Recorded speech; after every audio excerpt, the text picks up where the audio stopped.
passionate about dogs.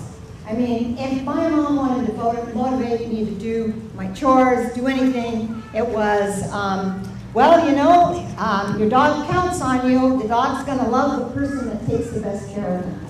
And that was enough. You know, it was like, knock it off. Don't you feed that dog. That's my dog. I want that dog to love me the very most. And, you know, I think it's that passion that gave me that desire to try to help and connect with dogs at the level that I've been able to and been able to make a living at, you know. And so I feel very, very fortunate for that. But this dog, this leader was particularly special. I was at a point in time when I was rebuilding my team, and you know, famous leaders make famous mushers. Granite, you know, that made Susan, and Andy, that was the dog that Rick Swenson went so much with, and you know, there's just all these famous leaders that are the dog that kind of defines your career. Well, I didn't have that dog. That dog was just aging out, and I could tell that I needed to discover amongst this group of best friends of mine who was going to be able to take on the responsibility and the direction of being that leader, that brave one that you could count on when everything was going south on you, and they could make good decisions. So I looked through my team, and I had this black dog that was incredibly athletically gifted, very gifted, but he didn't have the confidence to be a leader. And every time I tried to get him to lead, he would kind of drift back into the team. And I decided this was the dog that I was going to need to get, that he was going to define the next racing couple of years. So I decided what I was going to do was do a one-on-one and spend 3 months with him, jogging and running with just him and me. And I put a leash around my belt, and we jogged every day in the summertime, and I'd give him commands, and you know, I'd tell him he was a good boy. If I got up too close to him, he'd kind of back off for fear of maybe I'm doing something wrong, and no, building his confidence. I wanted him to think that he was absolutely indestructible, that he could not make any mistakes. Everything about him was absolutely wonderful, and I would spend the whole summer building one-on-one his confidence. So I felt like he had risen to the occasion as the season went on, and I ended up with him in the front end of my 16-dog competitive team, and it was a nice, fast team, primarily because he was setting the pace. And he knew nothing about doing anything but going as hard and fast as he could.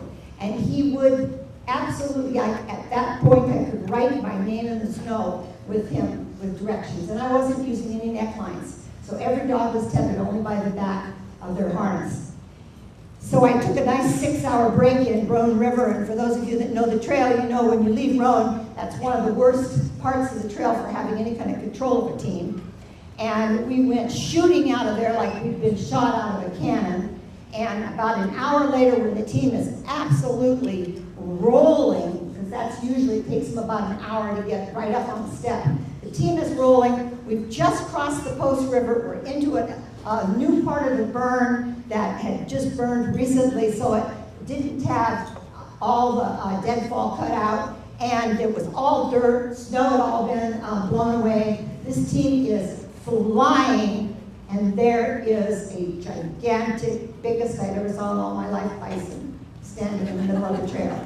And it was like, why are you standing in the middle of the trail? There's no snow over there, there's no snow over there. Why don't you take a hike, go over there? He was in no hurry, zero hurry. I was terrified, the dogs were thrilled. I got the ice hook into wood, because of all that wood that was laying around. And then it's like, okay, now what am I going to do? Dogs are more and more and more thrilled. Bison is in no hurry to finish pooping. He has done poop, and he is in no hurry. So as I decided, well, I've got to download this dog team. I've got to try to take some of the power out of them. And all 16 of them are just chomping at the gang line, which is not necessarily a good idea. And so I pull them all back and put them on the loop that's right behind their, virtually on their neckline, to try to downpower them. Still, no hurry for the guy in front of us.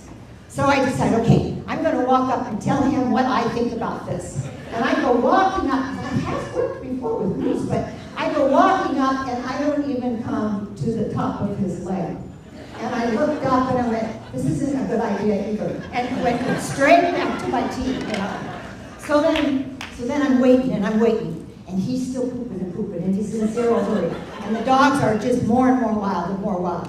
And next thing I know, he begins to mosey, just mosey. I mean, he could just step off the trail. I could blow them by there. But no, he moseys on around the corner. Just around the corner enough I can't see him. But I don't know exactly what he's up to around that corner. So, and then the team is still just, they're really kind of frustrated now. They've been on that piece of wood for about 20 minutes. And I keep being afraid they're going to snap that or snap the line to the ice hook. And I look around the corner, I peek around the corner, it looks like he might be out of the way. So I grab the ice hook with them all down powered, and I tell Joel what I needed to do, and we race around the corner, and there is the buffalo pooping, still pooping. And now, instead of being behind him, we're right next to him, looking up at him, and that made him mad. He was not done yet, and he was miffed. So he turns around and puts his head down. I know that's a bad sign. And he starts running into the team, just pounding with his hooves. I am absolutely terrified, but no time to think about it. Jolt did all the thinking. He grabbed that dog team and towed them under all of that wood, all that deadfall, as far as he could get them under there. And because they had no necklines on, every dog had a chance to scramble, and nobody got hurt. Nobody got hurt. It took me a while to finally, once that buffalo stepped off the trail a ways, to drag these guys back out from under the wood, and in a big old wad, I just barked at them, on by, boys, on by, and we bolted by in a big old wad, amoeba-like looking pitch, and down the trailways, and finally when all of us I could stop long enough to catch my breath and got them all entangled and, lined out again. But it was, the rest of the night, whenever they saw a big tree hump, they thought it was a buffalo, they needed some encouragement. But it meant so much to me because this was a dog that really had no confidence in himself. He was gifted, but he had no confidence.